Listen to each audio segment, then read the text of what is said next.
Hello and welcome to the Ballcard Show, the sports podcast. For the Sports Collector, I'm Jason Otero. I'm Gary LeMaster. This is season 6, episode 20. It is hot. You could fry an egg on the sidewalk. And it was nothing like 40 a week ago. Like Midwesterners talking about the weather to start a baseball card podcast. Listen, 2 weeks ago we talked about mowing the grass. Now we're talking about the weather. You know. We really needed this rain. We have a mutual buddy, Todd. Yeah. Hates small talk. Like, hates it. Like, nothing upsets him more than somebody asking him if he's keeping busy. He thinks that's the worst question anyone has ever asked. He also hates saying goodbye to people. He just dips. Oh, he likes to do like the old Batman movies where he throws down a smoke bomb and just disappears. Yeah, the old Irish goodbye. He's an expert at that. Anyway, shout out to Todd. Hey, big show today. One of the most fun interviews, uplifting, encouraging, enjoyable, dynamic. Any other descriptors to throw in there, Gary? Come on. What do you got? You got big words. Hit him with the Stephen A. Smith word. Come on. I don't even need to do that. I'm just going to say what I said to our guest, which is that might be in 6 years my favorite conversation that we have had on the podcast. Yeah. So I hope you guys feel the same way when we get there. Yep. Dalen with Junk Wax Vintage joined us, which is just so cool. As the audience has grown, as our reach has grown, reaching out to people that we really respect in the space for the way that they conduct themselves in this industry and asking for the opportunity to have the conversation with all of you, and them saying yes is new to us. Yeah. This is a new thing this year. And so we're humbled by it. I think you're going to really enjoy the conversation. If you're going to fast forward now, let me just let you know the subjects here as you're going to head in. We're going to talk about building community that's unique. We're going to talk about the environment that you're creating. We're talking about that community piece and what education is needed as people are coming into the hobby.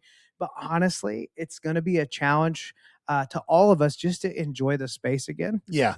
Just a reminder to enjoy the space. So that conversation is coming up in a little bit. Also remind you, we figured out how to do chapters. They call them chapters now, right? Yes. So you can, if you want to skip over this part, you'll be able to find the interview, whatever, just down there on the bar. I'm sure you already noticed that. You probably aren't even listening to this. But let's do something we don't do too often, and let's just do a little bit of a recap. Last week, we interviewed Geoff Wilson, also one of those doesn't seem very real moments that happened. Just even seeing the clips, it was kind of just like, oh, wow, that's I really never expected that conversation to happen. Right.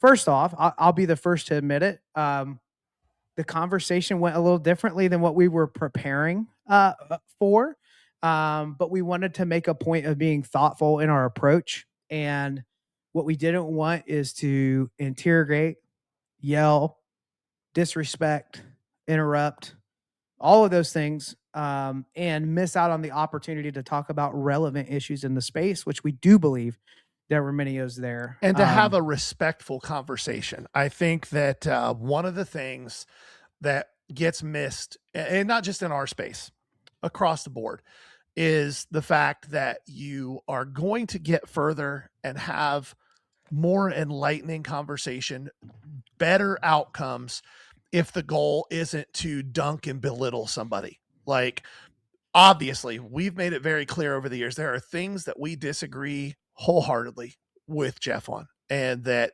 the way he does things sometimes are different than how we would do them.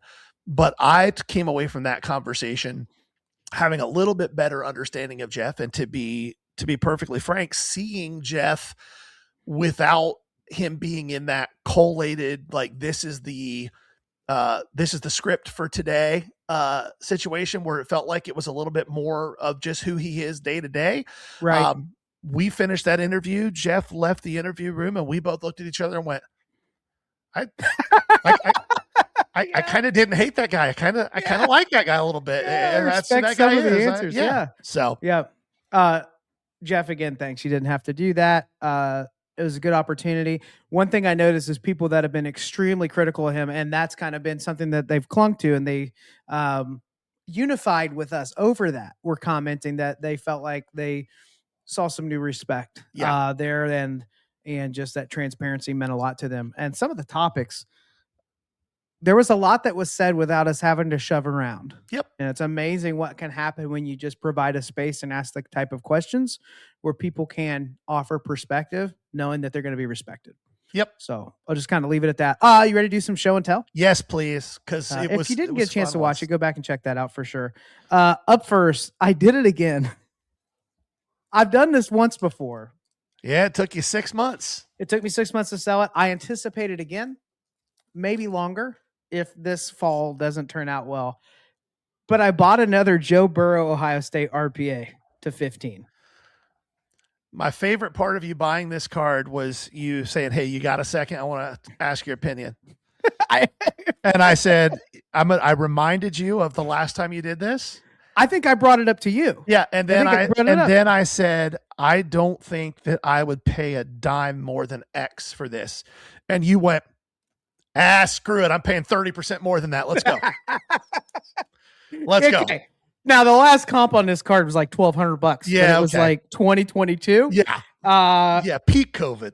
I don't think it's worth half that. Might get half of that. Yeah. But I'm waiting for an Ohio State fan that still believes Joe's the one that got away. So I don't know why I bought this card. Is what I'm trying to say, but it's a really cool one. Show me something. I know you picked up a couple really neat ones. I'm going to show the one that I'm torn whether I even want to sell. I'm going to, because this is what I do for a living, but it's so cool. You don't see things like this walk up to the table very often. That is a 2014 Strata, one of one Ted Williams cut auto in a BGS 8. I did a little video on the card that we dropped on Instagram, and it was just too cool. And Ted has had several one of one cut autos recently do big numbers. Yeah. I don't think this card is to that level. We're talking $7,000, $8,000, $9,000. I don't think this card is to that level. But what was crazy is this card hasn't sold for 2.5 years. But you and I were doing a little research on it on the way home, and we realized that for about 2 years before that, this card got passed around, man. It got passed around. Now every sale was higher than the last, but it got passed around for about 2 years. So that was a really fun one to buy. So it's in the eBay store. It's a cool card. It's a very cool card. I love that it's signed Theodore. Yep. I love that. I bought a sketch card, and I don't know if I'm proud of it. I don't know if I'm proud of either one of these show and tells. I do know the market is demanding more of these. I do know that they are one of ones. I do know now the range of comps on these is somewhere between almost nothing and way too much. Yeah. So I'm guessing I'll end up losing money on this, but it's a 2024 101 sketch of Ellie De La Cruz, full color. And it looks like somebody that has some understanding of symmetry drew it. Some of those out there are terrible. Yeah, some of them look like the SpongeBob artists did. They sell for $1,500. It's so bad. Yeah, but it's a rookie one of one Ellie. It's a cool card. Yeah, it's a rookie 101 Ellie. So we'll see how that does. But they do have a crazy range. The most recent was a black and white from the same year that sold for $1,000. I think this is probably going to do maybe just north of half of that. Yeah. I think, and if it's there for too long, hey, 2 for $1, for the price of 1, baby. Come get it. So definitely some weird purchases. Eastgate was a great show. Let me show my second one here. Oh yeah. Sorry, buddy. Yeah. Give us one of these. I can't see the reflection. You got it. There it is. Is that a little better? Yeah. So 1996 Stadium Club. Okay. Mm-hmm. Now they had redemptions in those that were extreme winners. And then there was a redemption called Extreme Winners Gold. This is what this card is. This is the Ken Griffey Jr. Extreme Winners Gold. This is a metal card with a poured glass face.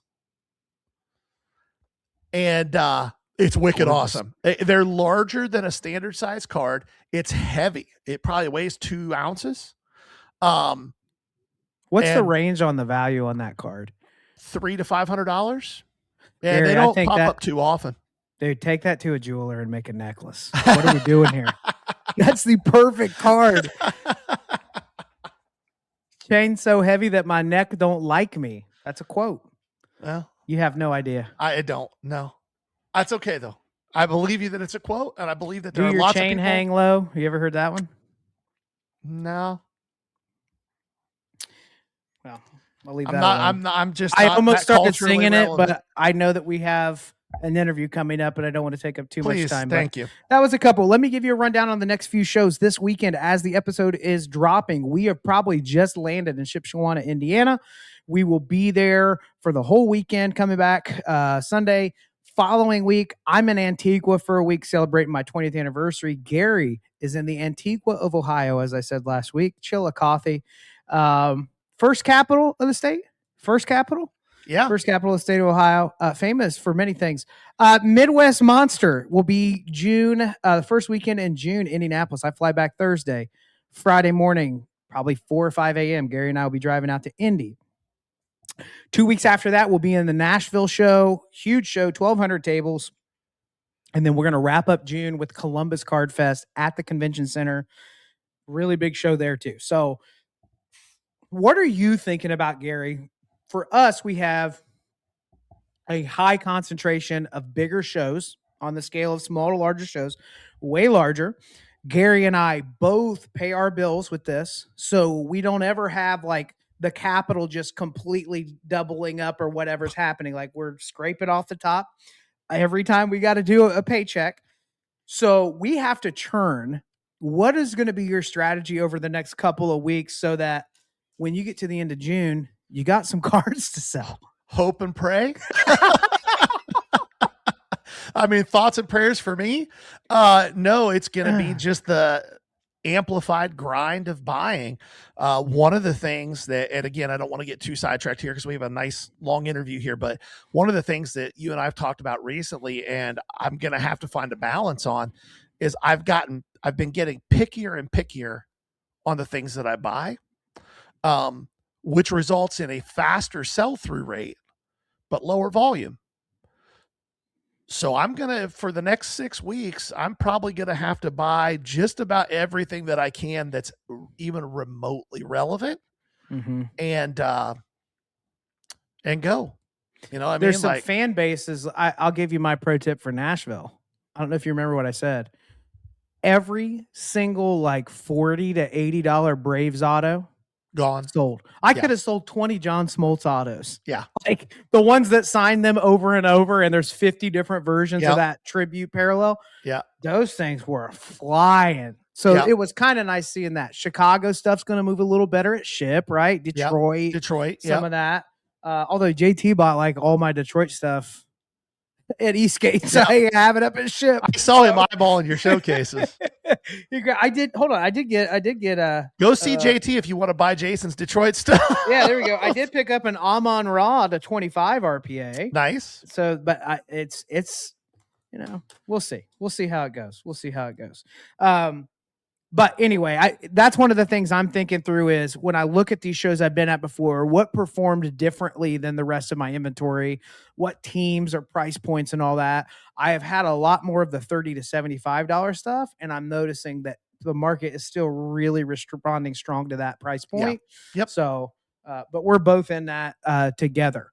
Before we get into our interview with Junk Wax Vintage, I want to head up to Delaware, Ohio. Keith at New Heart Cards. Now, he has a really interesting thought for us. I'm not going to set this up too much because I really like the way that he presented this. Let's go to New Heart Cards in Delaware, Ohio.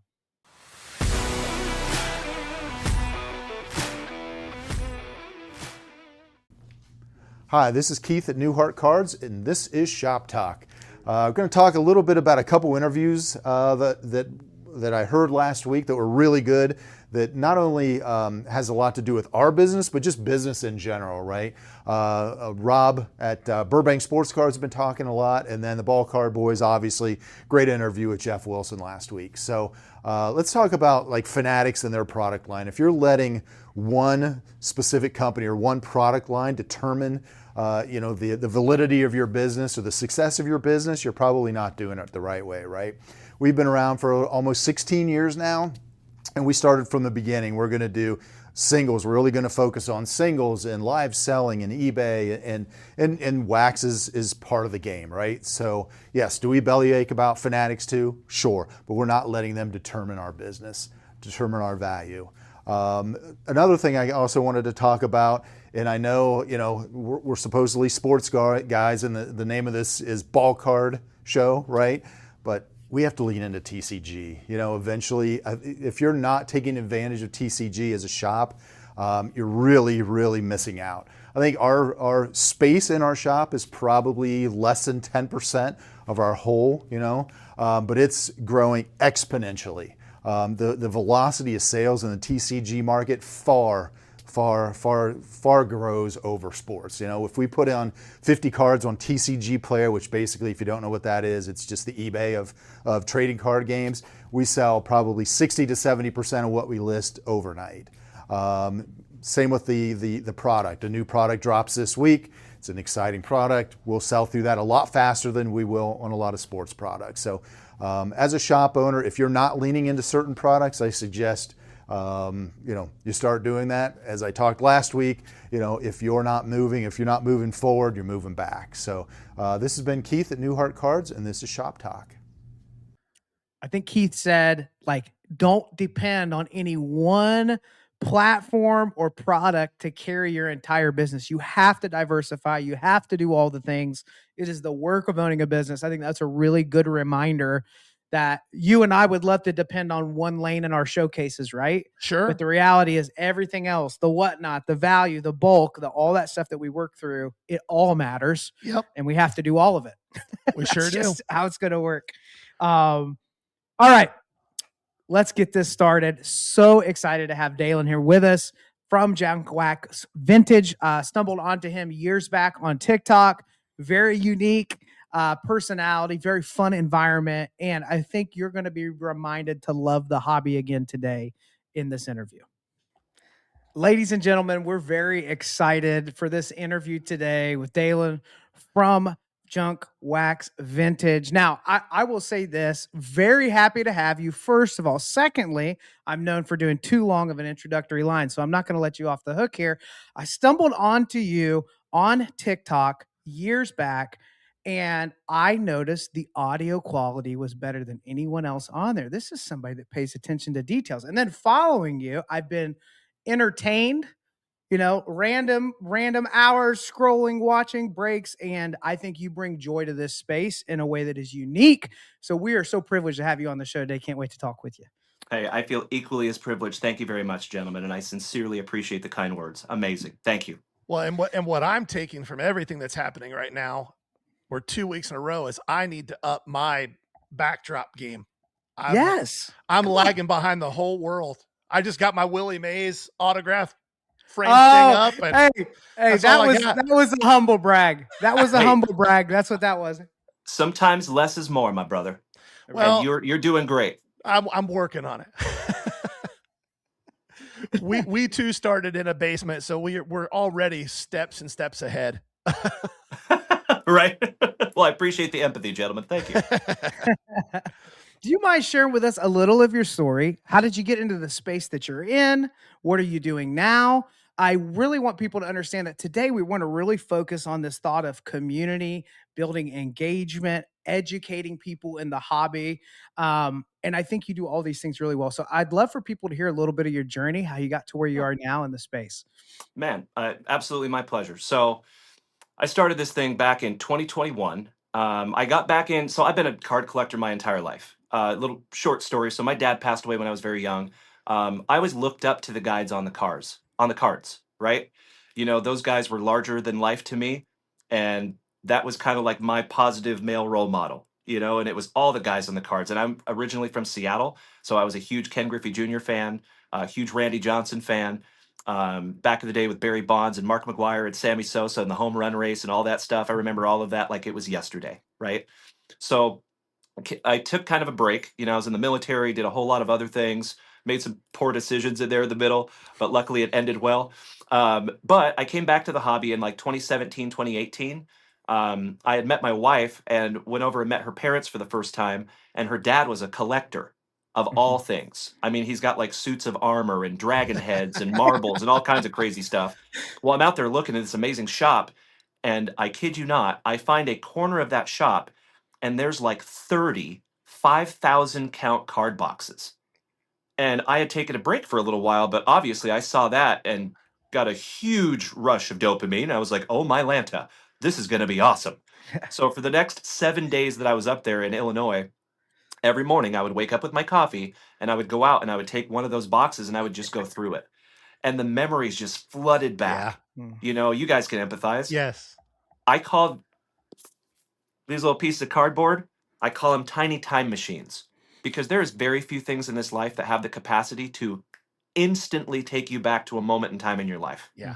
You know, and every single one of those cards, I mean, I'm talking 1991 Fleer baseball. I call it the banana set, like one of the ugliest baseball sets in my humble opinion. bad. But it had those 1991 Provisions cards, Yes. Yeah. which were incredible. Yep. So I found a few of those, and I was off to the races. Well, and Next thing I know- what's Yeah. wild is, and if you went through those stacks, you know this. Every era, there's a smell that's with that too. Like Absolutely. 86 to 89 tops has a scent that's Yeah, it's got a completely special kind of unlike- funk. Yes, that's completely different from 90 to 94. Like you open the box, and you're like, I kind of know what's in here. That's right. That's right. 89 Donruss specifically. Oh yeah. 89 Donruss has a very, very recognizable fragrance. We'll put it that way.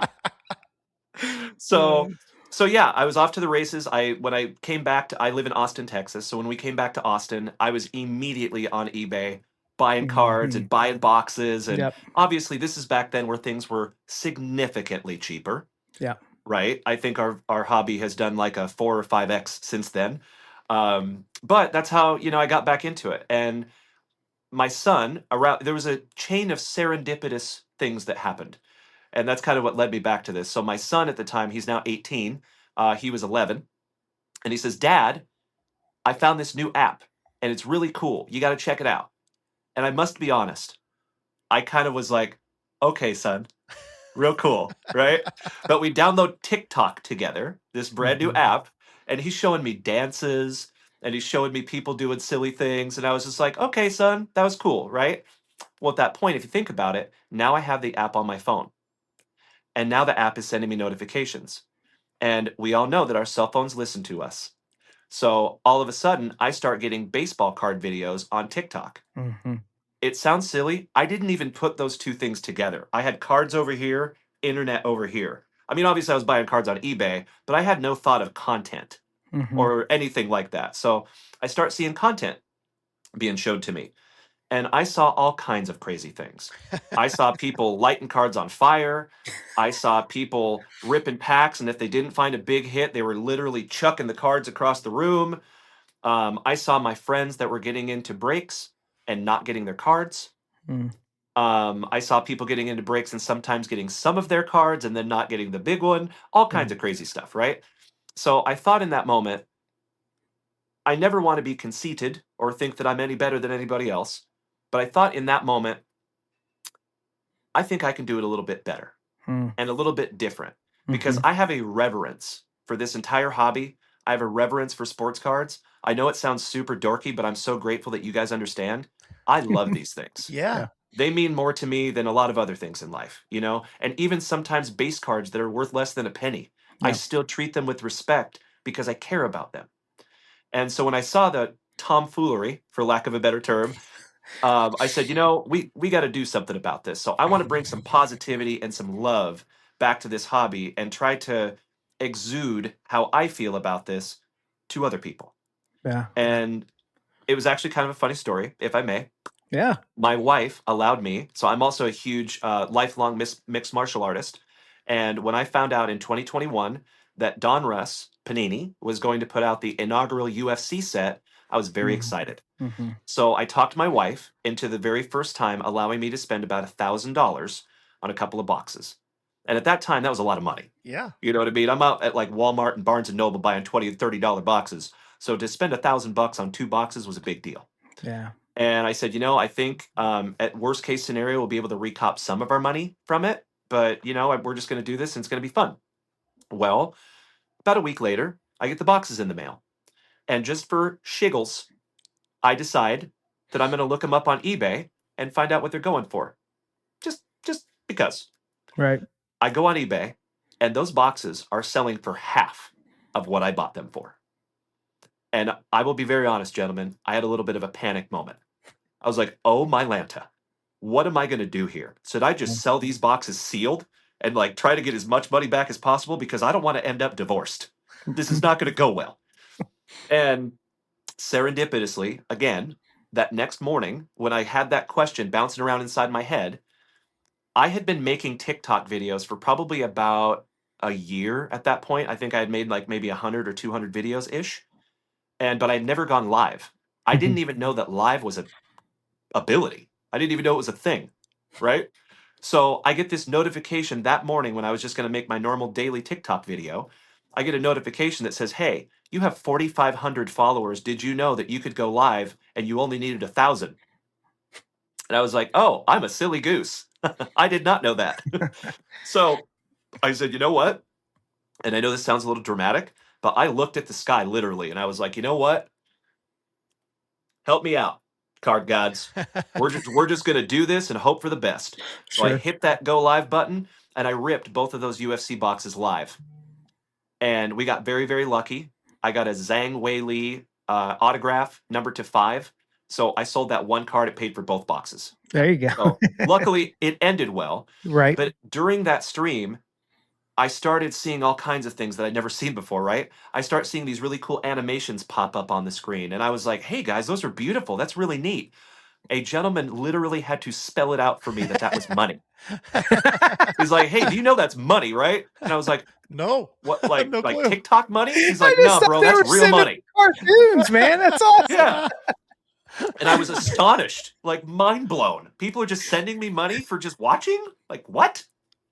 I'm old school, man. That's still super weird to me. Obviously Yeah. not, 6 years later, but back then that was astonishing. Yeah. So in that one stream, we got up to about 300 or 400 people in there. My very first stream ever. It's awesome. And I started receiving all these extremely thoughtful messages from people, like heartfelt, and I'm talking, they're writing me like letters. Yeah. And they're like, man, you need to do this full time. You need to quit your job, and that's really heartwarming to hear. But these people don't know my kids and my bills and all that stuff. right. So Exactly. I'm going to run to Mrs. Junkwax and be like, hey, babe, I'm going to quit my job because people on the internet told me I should. Right. So as heartwarming as that was the first time in the back of my mind it kind of set off some fireworks to go, hey, maybe there's something more than you think that could be here.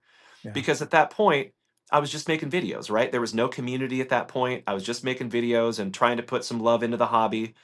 And so those people that came to that show, they said, hey, come back again tomorrow. I was like, yeah, sounds good. I came back again the next day. And then I came back again the next day. And after that, and so on for the next 2 years. I went live every single morning at 6 a.m. I did not miss a day, no matter what, come hell or high water, because I told myself, if I'm going to do this, I'm going to do it right. Right. And I think that if you're going to create content, the number one key is consistency. Find a time and keep it, especially if you're going to go live. I get a lot of questions from people, and we'll get more into this a little bit later, but I get a lot of questions from people that reach out. They're like, hey, you've inspired me to start my own thing, which is, again, insanely heartwarming. Never in a million years thought I would receive messages like that. Right. But people ask me, what is one thing that you think is super helpful? Consistency.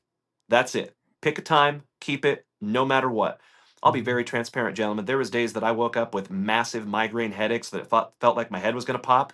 I went live anyway. Yeah. Even though this is something that I love with all of my heart, to say that it's not work sometimes is an out and out lie. Sure. Yeah, no, sure. Absolutely it's a job. it is. I tell people all the time, Jason and I both made the jump to doing this full time. Jason a little sooner than me, just because of some situations that occurred in life that he needed to be more present for, and a regular 9-to-5 job wasn't going to cut it.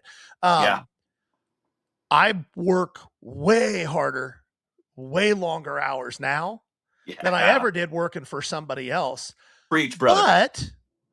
But I get paid less. But the reality is I'm playing with toys for a living.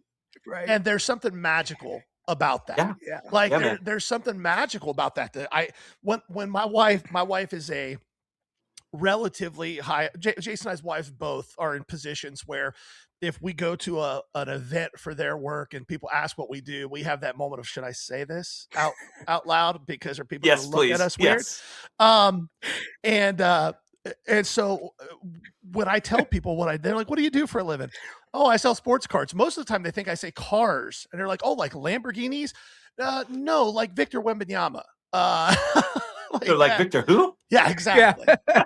Exactly. Well, this is a little out of order, but we're talking about it, so I figured let's dive right into it. Yeah. You talked about the idea of community and growing it and Yeah. and all of that. When you started, you told us the story of starting on TikTok, but I also know, as we were prepping for the episode, you at one point were streaming to 5 platforms simultaneously. Yeah. When you saw that this was turning into something that could grow, and not just financially, but community wise, Mhm. did you just kind of let that organically happen? Or did you go, hey, I need a strategy around this so that I can implement and kind of have some benchmarks in place to know when the next steps come into play? What did that look like for you? Yeah. I know this is very contrary to a lot of other people that do what we do. I must be completely honest, even to my detriment. Zero plan. Okay. Fair. Love Zero. it. Yeah, Love it. my plan was flying by the seat of my pants, showing up the same time every single day. Our community back then, so yes, I went live on TikTok, Twitch, Facebook, Kick, and YouTube simultaneously every morning and almost every evening. And then eventually, I did end up getting laid off from my job, which was like the best thing that could have happened in Right. Mhm. my entire Yeah. life. Obviously, it didn't seem like that would have happened, Sure. but hindsight's 2020, right? So about, every day we would pick up like one new person. And for like the first year and a half to 2 years, I was streaming for 10 to 15 to 20 people, maybe at the most. Mhm. And that is sometimes discouraging, right? When you're going live every single day, and I'm talking hundreds of days, and we're still streaming to 20 people, Yeah. you know?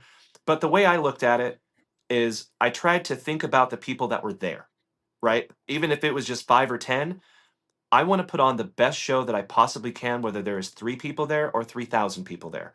So I make it a practice to never look at my viewer count. I Mm. don't want to know. Okay. You know what I mean? So there has been zero plan whatsoever. It's just show up the next day and try to bring it the best that I can and try to put on a good show. And the way that it kind of comes back to community is when those people would come in, I try to look at everything kind of glass half full, right? In every problem, there's also an opportunity. Sure. And when we were streaming for just 10 to 15 people, the opportunity there is it allowed me to get to know those 10 to Yeah. 15 people. So I learned their names. I learned their children's names. I learned what they do for a living. I learned who their PCs are, right? And that, in my humble opinion, is what creates a community. And another thing that I think has really helped, and again, I know this sounds a little crazy for some people, they might refile from this comment. I apologize in advance. I do not put money first. I Mm. put people first. And I think that if you do it the right way, if you put on a really good show that is consistent with the best pricing possible, money is a positive byproduct of that. You know what I mean? Sure. So I put all those other things first and I worry about those things. And I think if I nail those things, it is inevitable that money will come. Yeah. Right? So I think you're a little bit of a unicorn with this. And by that, I mean, it takes a tremendous amount of intentionality for that to happen. And so Yeah. I completely believe and understand what you're saying. There was no strategy, but I would argue with what you're saying. That must have taken place in your mindset before you ever landed Yeah. on cards, just the way you engage with people. So Yeah. maybe it wasn't like a 10-step plan of like, I'm going to do X, Y, and Z. But if you begin to notice with your audience, something's happening in the community, what were the things you began to see Yeah. that you weren't doing, that your community was doing, that began to indicate something is kind of developing organically here? These values I've implemented, whether they've been written down and announced, are starting to emerge within my community. What were the things you saw, and what are the things you see now that indicate something's developing in the community? Absolutely. You know, one of the things that I've always thought my entire life is there. I don't know if you guys have ever heard of a book called The Secret. A lot of us have, right? And I don't think that book has anything to do with the secret, but I do think there is a secret in our universe, in our existence. And that is to get what we want. It's very simple. All you have to do is help as many other human beings get what they want. Yeah. And through that process, and it's not even like a goal, it is the process itself that turns you into who you are, and it carves you out into who you're going to be, right? And so ever since I was a little kid, I've always thought about that. I've always thought about trying to help people get what they want, and I've also thought about just trying to turn every situation into an opportunity rather than a problem, right? So I think the key word about my entire community is positivity. And I put those values out there to people because it's just what I live by, right? It's just naturally what I talk about because I live it. And what I started seeing was incredible. I started seeing people that were in my community, I call it the family, and I started seeing them gift break spots to each other. And then when I first started my community, it was obviously really, really small. We didn't do breaks.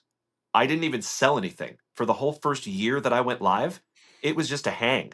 Yeah. And we would open, the reason my channel is called Junk Wax Vintage is because we started opening junk wax Right. because it was affordable, right? I could buy a box of 1986 or 1987 tops, and I could sit there for 2 hours and talk to people and just rip through those packs and talk about nostalgia, talk about where I was the last time I saw that card, you know, talk about a moment in my life that maybe that card was impactful. And so eventually, I got laid off from my job, and I had actually made it kind of famous. I had talked to the people in my community many, many times about I did not want to be breaker 999,999 because there's tons of breakers out there, Yep. right? So I'd actually joked that I never wanted to be a breaker. Well, funny how life, you know, we plan and God laughs. And so the community, after I got laid off from my job, I told people that remember, I went live at 6 a.m. every morning back then. So I told the community that if I got laid off from my job, I would go live at 10 a.m. for the first time ever. Because I've been going live for like a year and a half at that point. Yeah. So sure enough, I got laid off that day, smiling from ear to ear. You know, first time I've ever had that situation. Yeah. So that morning, sure enough, I go live at 10 a.m. and my community comes out in force. And they're like, hey, bud, we know that you don't want to do breaks. We get it. And we understand why. And that's real noble of you. Awesome, pal. But at the end of the day, you got bills to pay, buddy. And we want you to do breaks. So politely and lovingly, buck up, figure it out. Right. And so I did. So I went up to my local hobby shop, got a couple of hobby boxes. My wife is also a graphic designer, so she was able to make me like a nice break sheet that we're able to print out. And I started doing breaks. I knew nothing, zero. My very first break was laughable. You know what I mean? By the way, those break sheets are gorgeous. Oh, thank you, my friend. It like Gary, I understand, but like it's designed, like it's here's the spots, who's taking it, like it is thoughtful. I think that's a word that really, in a world, in a space that is so much we, I, it's like the intention is the value is the community. Yep. And because of that, I think that's why it's such a different response from your community than maybe what some others in the space experience. Yeah, I totally agree. And on that note, I must give all credit to Mrs. Junkwax, There my you go. much better half. She is unbelievable, and we would not be able to do anything that we do without my wife. So she is not sitting here next to me right now, but I need to let you know that I am nothing without Mrs. Junkwax because she does so much of this business, from our shipping to our graphics to making those break sheets to making the stickers. You know, it's been really incredible to see her transition as well, from going from somebody who has never even contemplated collecting sports cards to now she PCs, you know, Travis Swift, which is incredible. And she's got her own personal collection. Yeah. You know, so that's another thing that I did not plan on, but has been unbelievably cool to see, is that progression, because I've watched her go from knowing nothing to now. I got to be straight with you, man. There's some boxes that I get into in some of our breaks she knows more about him than I do. Yep. She That's knows how awesome. many autographs are in there and the Yep. SPs and the numbered Yep. cards and stuff. And I'm like, damn, babe, Yeah. I am impressed. That's Well, awesome. In talking about that transition from just hanging out with people and into breaking, I got introduced to your platform and your channel and your community after you had made that transition, right? Yeah. And there were a few things that stood out to me as I watched you do things. One was something that you said earlier that I didn't know how to take because it was so different to me from what I was used to seeing, which was it didn't matter who the card was of. You treated each card as if it was a hit for the person that was getting it, whether it was a Carlos Carrasco third year, whatever, or a case hit that came out. You treated it the same. Yeah. That was so different to me. And at first, I'm older and I'm a little jaded and cynical. And at first I was like, come on. Right. This is for real. This is pretty cheesy. What is happening? But the more I watched, the more I realized that you really felt that way. You love this. I do. And in that, as we look at the world of breaking, I think we can all agree that there are a lot of bad actors out there. And it's unfortunate because it impacts the base of the hobby. We need people who get introduced to the hobby to want to stay here for a long time for the health of the entire ecosystem. So when you look at the breaking world, and not just your place in it, but in general, as much as there are bad actors out there, what do you feel are the positives of the breaking world? What are those things that in the breaking world do help contribute to the growth of that ecosystem long term? Yeah, absolutely. That's a great question. So when we go to a local hobby shop, some of those boxes are in excess of $1,000. Sure. Right. And a lot of that stuff is just not attainable to your average collector. Right. Your average collector is not going to be able to go up to a hobby shop and drop $1,000 to $5,000 on boxes. So one of the goals of our channel is to be able to allow people entry into those bigger products for a fraction of the price, right? And so there's so many new people coming into our hobby right now. It is an unbelievable opportunity. And, I don't want to touch too much on the bad actors, but you're absolutely right. There is. And what I see the common denominator between all those bad actors, I'm so sorry, excuse me, is it's all about money. Right. That's it. There is literally no other concern. It is how many cards can I push across this screen as fast as possible? Yeah. How many breaks can I do within 4 hours? You know what I mean? And they're just opening and chucking, opening and chucking. They don't even show the base cards most of the time. They just exactly. Oh, cut them yeah. off to the side. Exactly right. Preach to the choir, my brother. So that's another thing that I don't, again, this is just my 2 cents, which is sometimes worth a wooden nickel. But for somebody that is brand new coming into this hobby, I try to put myself in their shoes, right?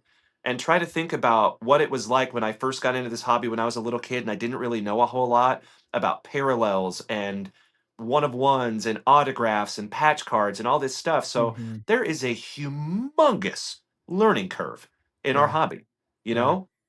And again, we'll touch on that new content a little bit later, but that was one of the reasons for making that as well. Is because I think education is something that is missing in our hobby. And it's because sometimes the loudest voices are those ones that have the most money, that can pay for ads, that can do that kind of stuff. So a lot of these brand new people to the hobby are coming in and they're being inundated with that kind of content. And they're seeing people yelling and screaming and throwing cards and again, just trying to put as many cards through as humanly possible. You know what I mean? If they can do 6 breaks in 3 hours, they're going to try to do it. Yeah. And the only way you can do that is by not going through the cards. Right. And in my humble opinion, you are missing the greatest part of our hobby. Yeah. This is what it's about, my friends. It is the cards. I look at these as pieces of art. Some of these photographers that are out there taking these pictures, these are extremely gifted people. Right. These are not just you were people breaking that Stadium Club this morning, and the photography in that product is gorgeous. Amazing. Top It's notch. amazing. Every Yeah. card looks like an SP. That's absolutely right. I don't know if you noticed, but when I'm going through that break, if you ever see me like pause on a card for a second, it's because I'm looking at the back to see if it's an SP. Yeah. Right. Because so many of them look like they could Yeah. be an Yeah. image variation, Yep. right? Mhm. So yeah, Stadium Club is a ideal example Yeah. of Yeah. that. Perfect example. So I think that again, it all comes back to them. I don't Mhm. think about what I want. I don't think about money at all. I will share with you, my wife does not love that. Not her favorite thing. But that is who I am unapologetically, Right. you know, Sure. and I want people to have an amazing experience. And just like you said, I truly believe that every card is special. Yeah. I know that sounds a little bit silly because there's millions and billions and trillions of cards out there. I get it. But I do think that every card is special in its own way because us as human beings, if you think about it, we're all so vastly different, right? And we might look at a card and think that that card is worthless. But I guarantee you that there is somebody out there that would love that card. They will Yeah. not like that card. They would love that card Right. because they PC that team or that player is related to a relative of theirs or they Mhm. got to meet that person one time or they Yeah. signed an autograph for them. You just never know who's Mhm. going to be in your room at any one given time, right? Yeah. So I act as if every card is special because it is to me. Mhm. And I try to think about the person receiving that card that spent their hard earned money on my break. They could go anywhere. There are hundreds of sellers on eBay Right. Live. There's hundreds of sellers on all the other breaking platforms. To have them with me, I think number one, I'm extremely humbled. Number two, I'm extremely fortunate. So I want to try to provide the best experience that I possibly can. Mhm. And that means we're going to go through every single card because I want them to feel like the experience that they just bought into was special. Yeah. And you make a point of creating special moments in the space with cards like that. Yeah. I've seen you go through, and I remember you were opening a product. It would have been like Donruss Baseball or something to that effect. It was not licensed. It was not a very expensive product. And you had nicknames for half of the base checklists, and you had sound bites for the other half. It was literally, hey, let's have fun enjoying this box together. Yeah. And I know everyone says they're doing that, but are people willing to slow down the pace, potentially slow down the pace of revenue to develop a community that enjoys the product? Now, I'll say this, you are not approaching this selfishly, but if you were, it's probably a pretty good business model to have people genuinely engaged in the hobby. I would Yeah. think long term, that's probably a bigger win. And Yeah. if I can make the shift to education, I think this is where this kind of lines up is the big, the pressure cooker conversation in the hobby is sustainability Yeah. and wax prices versus attainability and single prices versus the volatility that repacks has entered into the space. So it's a time where everyone is saying something must be done. Something must be done. And the word that's become really popular is education this year. We're hearing it with a lot of large influencers. It seems like something that Topps is encouraging and Finax is encouraging people with a platform to talk about. But recently I saw you doing some very like 101, 30 seconds to 1 minute bites of just very practical advice for the beginning consumer, the new person in the hobby or the person coming back. Yep. Why do you feel it important for a breaker to be a part of that educating process? Yeah. I think first and foremost, I think of myself as a hobbyist, and like I said, I love these cards so dang much. And I want to try to further this hobby the best that I can. I want to try to pay it forward to this hobby that's done so much for me and been so impactful on my life. And I think truly that a rising tide raises all ships. Mm-hmm. So I think, and I've heard you guys talk about this before, unfortunately, there's a little bit of competition sometimes, right? Because it almost feels sometimes like people believe that we're all fighting over the same thing. Yeah. But what people realize, and when your life gets a lot easier, is when you realize that no other person's success or lack of success has any impact on you whatsoever. Facts. Right? Yeah. Yeah. So I think that we should all be helping each other. And that's the approach that I took when I started making that content. I'll share with you the exact reason why we did it is because, like you mentioned, that I switched from TikTok, Twitch, Facebook, Kick, and YouTube. About 5 months ago, I got the amazing opportunity to take the entire show over to eBay Live. Congrats. And it has been incredible. Mhm. Our channel was growing on those 5 platforms. Sure. Nothing like it's growing on eBay Live. It has been absolutely incredible to see. During those shows, I get a lot of rapid fire questions coming at me. Mhm. And what I was able to deduce is there is a heroic amount of human beings that are flooding into this hobby right now, that they just, they're kind of novices, right? They're just Mhm. coming into the hobby, and that's totally okay. You got to start somewhere, right? Mhm. So I started taking some of those questions that were shot at me during my eBay live shows, and I started just writing them down. And I started just making short form pieces of content like you touched on, because I think that's another thing. There are some people that have great intentions and they want to put out that content, but they make a 30-minute video. Mhm. People are checked out after the first 4 minutes. Yep. Unfortunately, most of the time. Yep. So I realized that they've got to be quick, and I want them to be very, very helpful and to the point. And so, like I said, this sounds a little silly, but I truly believe we are only as intelligent as the least intelligent person in my entire community. Hmm. So I want to raise that level of education of everyone, And the other thing that I've seen, and I'll touch on this just a little bit, is I've seen a lot of, because there's a lot of money flowing into our hobby right now, right? So I've seen a lot of creators and other collectors that are putting out courses. Hey, give me $19.99 a month and I'll teach you how to do sports cards. Yeah. Come on now. That was, we had a similar kind of revelation last summer. We launched for your target obviously is new collectors. We talk to the dealer space a lot. That's what we spend a lot of our time doing. For and it's very similar. We saw a few people selling courses. And especially when we found out what was in those courses, we were like, come on. And we launched a segment called Value Box. And it was just, you want to be a dealer in this space? We're going to tell you how to do it. Love it. From some guys that do it every single week. Not saying we're the greatest in the world, because I know guys that have showcases with 50x the value that ours are. But we're out there grinding it. We pay the bills with it. Come get it for free. Yeah. I love that. The same thought process. Like, this is not rocket science, and there shouldn't be these gate-kept barriers that keep people from feeling like they can participate at whichever level they want to.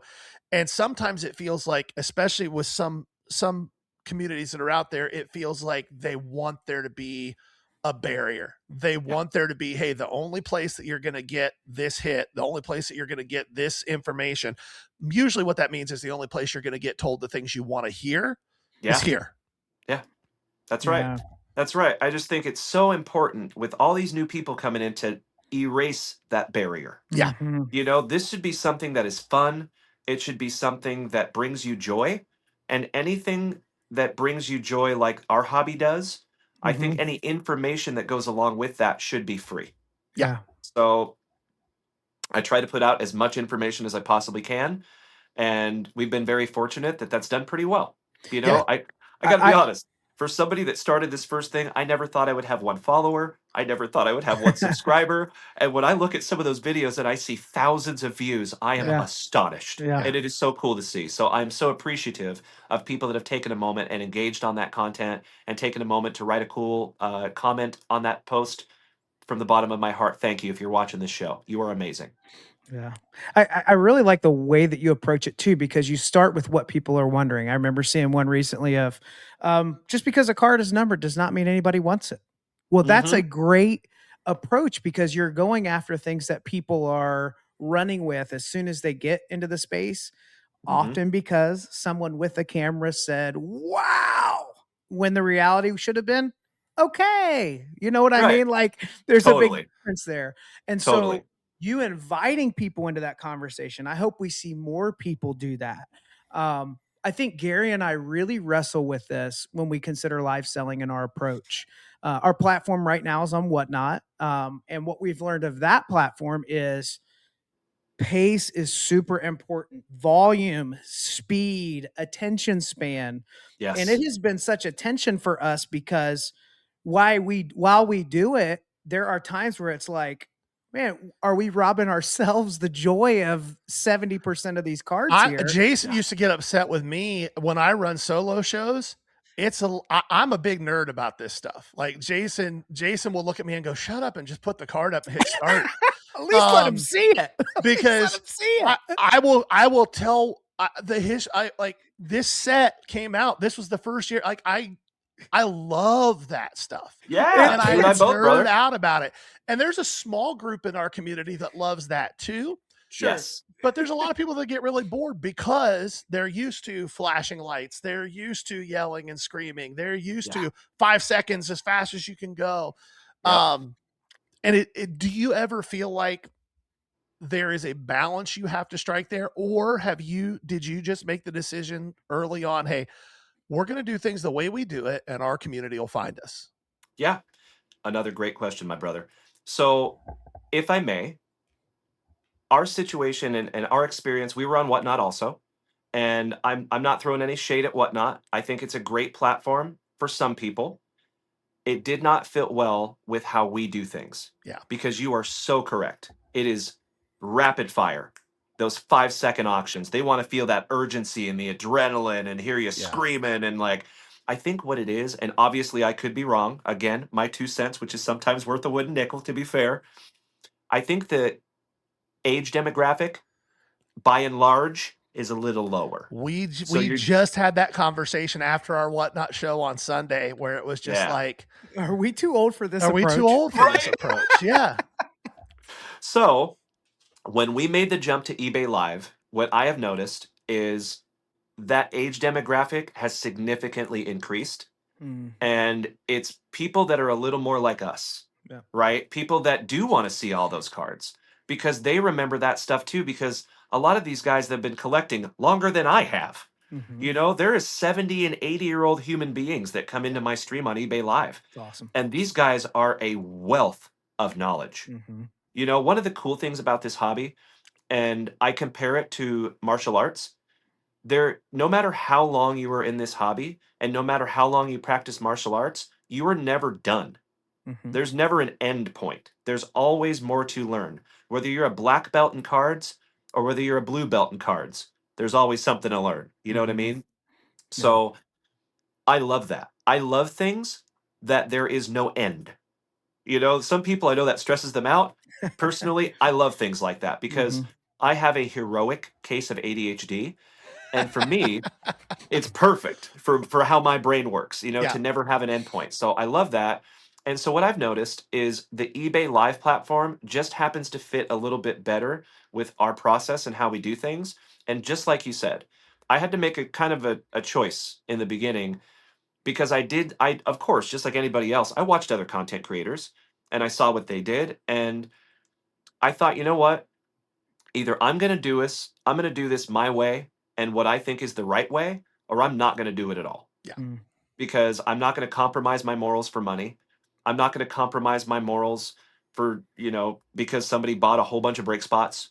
You know, we have seen that a few times. You know, there's some people that come in, I don't like the term whale, but sometimes there's people that come in that have a whole lot of money. And they're like, hey, man, if I buy the last half of these spots, will you do this? No. Yeah. I don't care how much money you have. Yeah. I really don't. Actually, I treat people with more respect, the ones that don't have a lot of money. Right. You know, because generally they're a little bit nicer. Yeah. And they don't come in waving their money around. So, I made the choice a long time ago that I was going to be unapologetically me. And if I was going to fail, I was going to fail as me. And if I was going to succeed, I would succeed as me as well. Yeah. You know, and I'm just extremely fortunate. I say this all the time on the show. I'm a total dork. And I'm very, very fortunate that I've found my tribe. Yeah. Basically, I have found a whole lot of other people that are the same kind of dorks. And I am so immensely, indescribably grateful. As you're thinking about the viability of developing collectors through this platform, people that have maybe been in for a year or two, right? So they're in this learning phase. They're beyond opening a couple boxes. They're actually getting into this.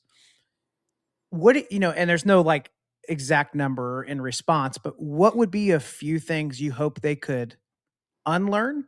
And what would be a few things you hope they could learn both for them and for the longevity of the hobby? Like, what are a few that are just kind of stirring in your gut? Because it's clear you're passionate about this. What Very would much be a so. couple things? Maybe relearning is the right word here. Yeah. What would be some of those things? Yeah, you know, obviously I understand that money will always be a part of our hobby. I get it. Okay. In my humble opinion, I never think it should be all of the hobby. Mm. And I could get on my soapbox about it. I think what this hobby should be about is the people that you meet and the experiences that you have and the memories that you make and what you take away from all of those situations and circumstances that help you to be a better human as you move forward. That's what I think this hobby should be about. And when I see people that get into this hobby and maybe, you know, everybody's entry into the hobby is a little bit different. So maybe they found one of those breakers that's just all about money.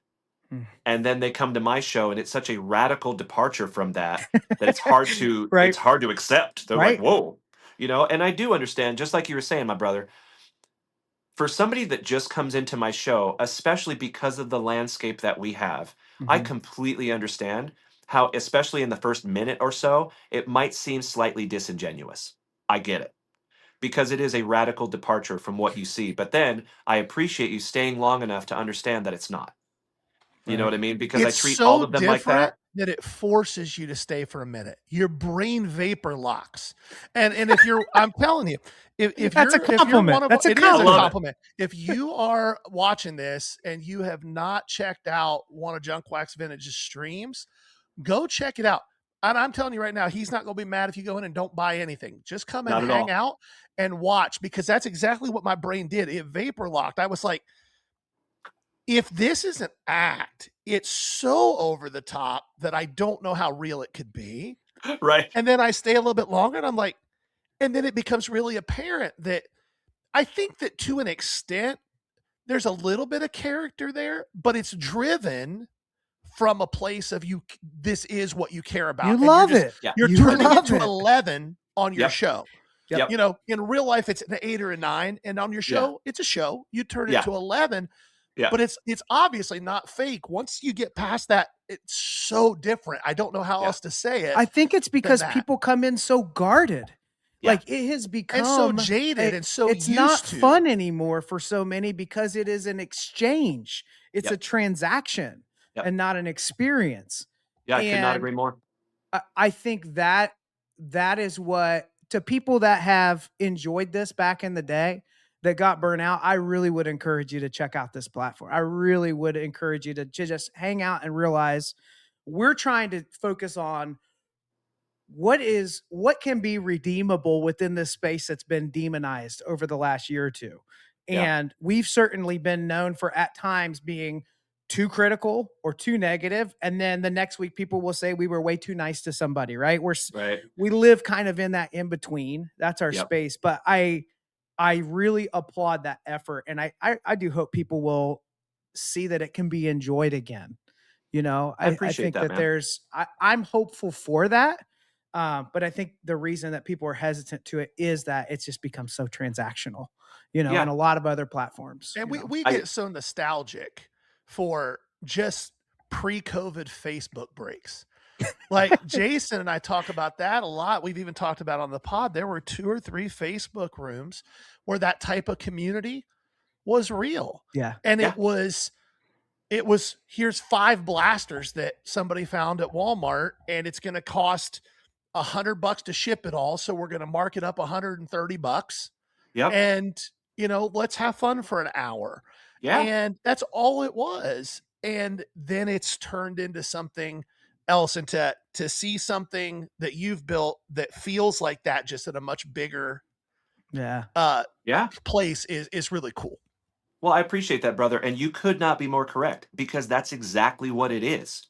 We started small, and when I first started, we were breaking blaster boxes. Mhm. You know, because that's all I could afford. I would go out to Barnes and Noble or Walmart or Target or something, you know, to buy a whole bunch of boxes. And slowly but surely, I'm talking 1 week to the next, I would buy one hobby box because I could afford it. Yeah. You know what I mean? And then we slowly but surely over the last 6 years have gotten to the point we still don't have allocations yet. Shout out to Tops. We're waiting. We're ready. Kidding, kind of. But we don't have allocations. So everything that we buy, we just get from our local card shop at this point. We pay retail for it. But something else that you touched on, I wanted to go back to just a little bit. Yeah. You are absolutely right. There's something that I tell people every single show that we have. There is never any obligation or pressure to buy anything on my channel ever. There are people that have been coming to literally, I'm not exaggerating, every single show for 6 years, and they have never spent a dime.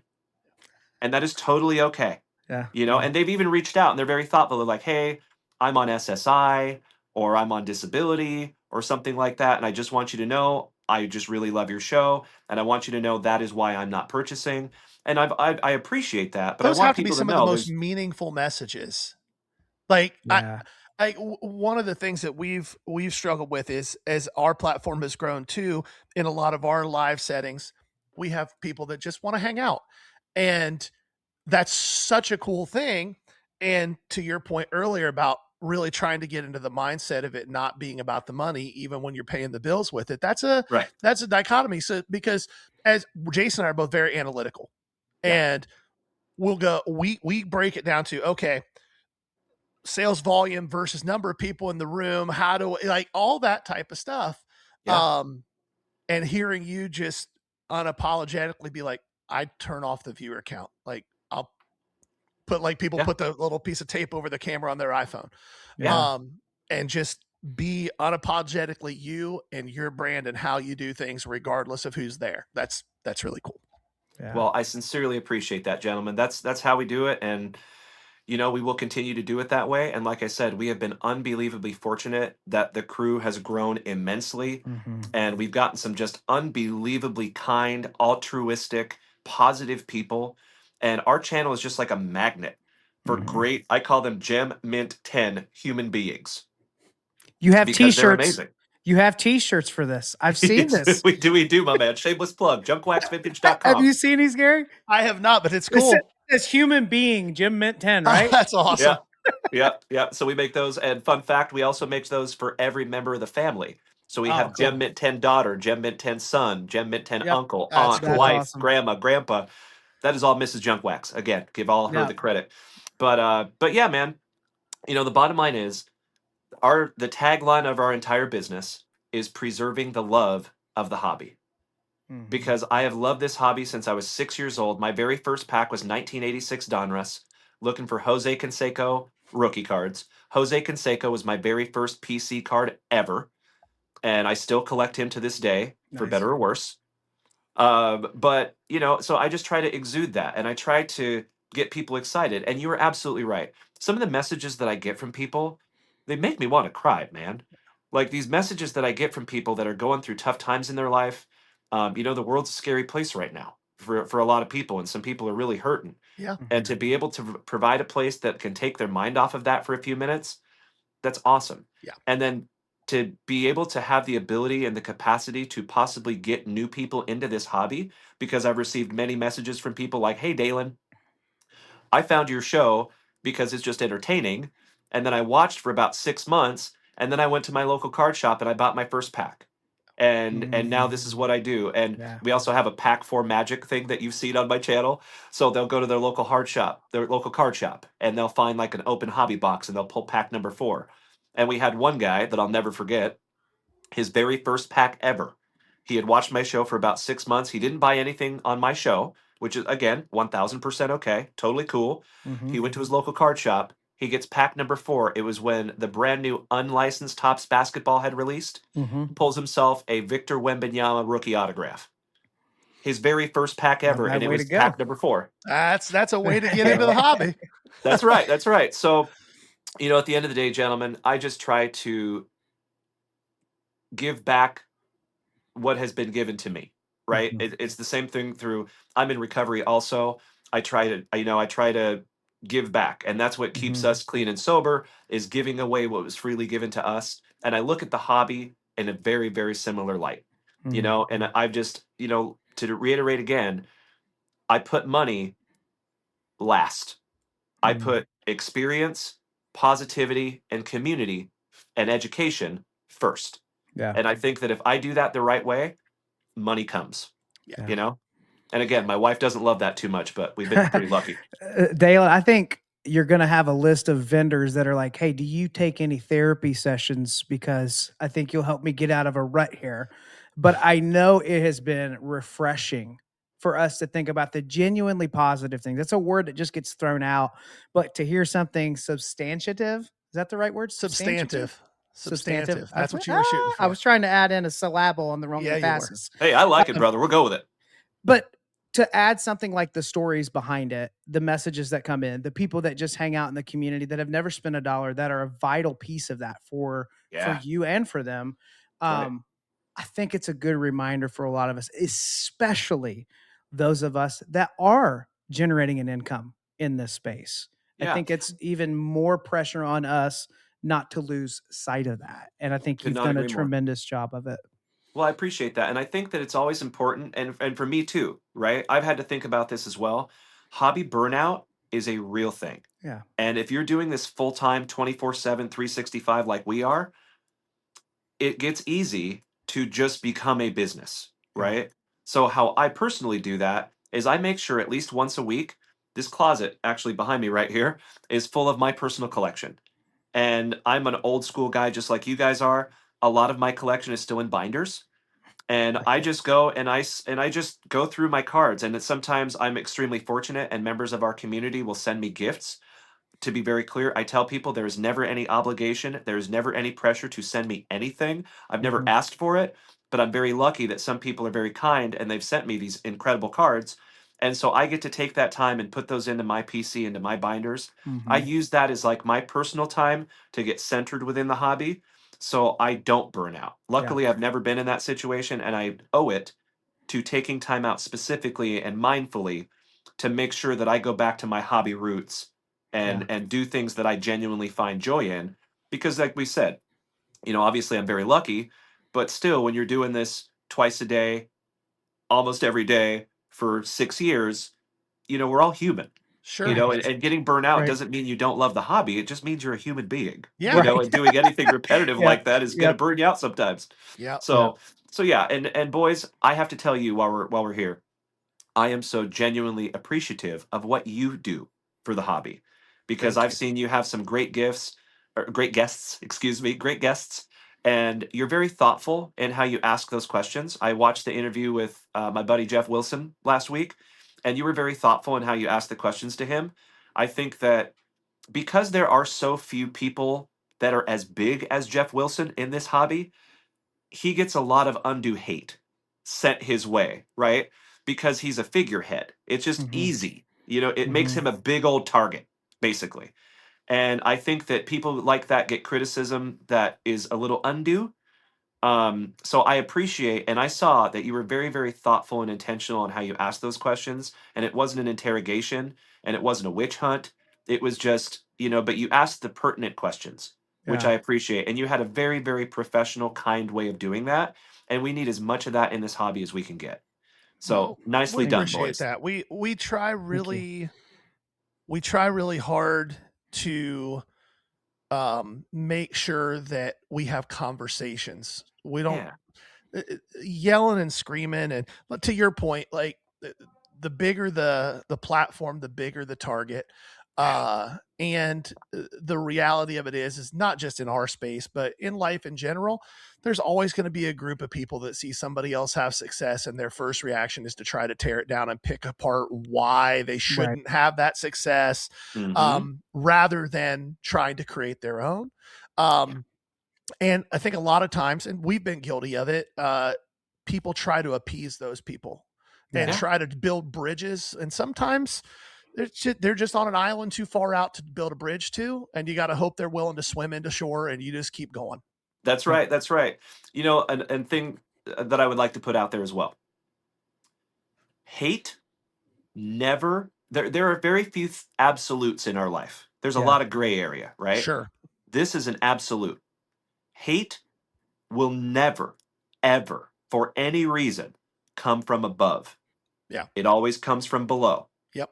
Nobody that is ever doing better than you or doing more is going to criticize you. Right. It's always people that are doing less. Yeah. So that is something, because of I am who I am, I do get a lot of people that throw shade too. You know what I mean? And Yeah. I've just learned to have very, very thick skin. I'm a veteran. I'm lucky I've got thick skin. I've been screamed at by the best of them. So I tell people, if you're trying to throw rocks in my pond, you better pack a lunch and a flashlight because it's going to take a while. Yeah. You know, It's but a deep pond. that's right. That's right. It's a deep pond, my friend. So, you know, that is my advice to those other content creators out there, and especially people that are like just starting and wanting to get into this. Yeah. You're going to catch some hate. And one of the things that you have to have is you have to be okay with people not liking you. Yeah. Unfortunately, because no matter what you do, no matter how I could get on my stream and I could give out cards for free every single day, morning and night for a year, and there would still be haters. Yeah. No matter what. So no matter what you do, no matter how good, how bad, how in between, you're always going to have those. So you just have to be okay with that and believe in what you're doing and have some thick skin and drive on, because Hate great is things easy. come. That's right. Hate is easy, and unfortunately, we tend to live in a world where that generates the fastest return on clicks.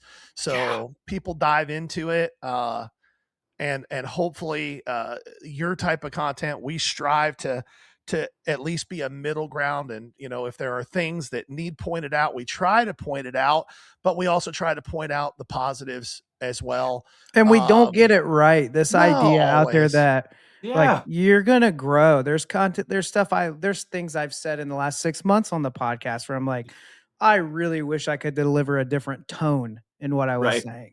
I really, because some things do land more harshly, almost like a text message compared to a face to face, right? Sometimes Yeah, it's it's just tough a to bit. decipher, right?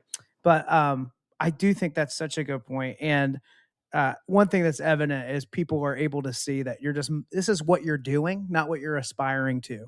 And I Yeah. think that builds more credibility in this space than anything else, is our actions, not our intentions. And so kudos to you on that. But before we wrap up today, which by the way, this will not be the last time you're on the Ballcard show, unless Looking you tell forward us to it, brothers. otherwise. Yes. We'll definitely have you back on. It's been a great conversation. How can we best connect people with your community? Yeah, so we go live on eBay Live almost every single morning at 10 a.m. and almost every single evening at 8 p.m. The easiest way to find us is our Instagram. So it is Junk Wax Vintage, all one word, no punctuation, no spaces. And it's very easy to find us because we have the same username on every single platform. It does not deviate in any way. So there is only one Junk Wax Vintage, for better or worse. So Instagram is the best way. You can also go check out junkwaxvintage.com. Really, the only thing we sell over there nowadays is our merchandise. And then we actually make our own supplies as well. We do supply top loaders. So you can find those over there at junkwaxvintage.com. Personally, I think they're the best top loaders in the whole hobby. Obviously, I am slightly partial. Fair enough. So Awesome. So yeah, that would be the best places to find us. And come find us on eBay Live, Junk Wax Vintage, same username. Yeah, Well, we would thanks so much for encourage joining all us. of you to do that, and we really appreciate you giving us an hour of your time. I know how busy this industry can get, and sparing an hour for us, we appreciate.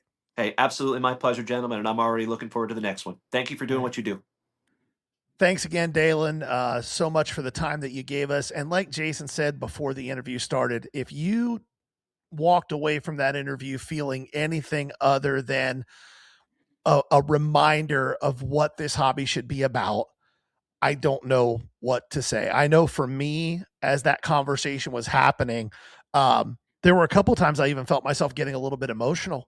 It just those reminders of it, the idea that we've become so jaded that when you see somebody that so genuinely loves what they're doing, that your first reaction is, that's got to be cheesy. That's got to be.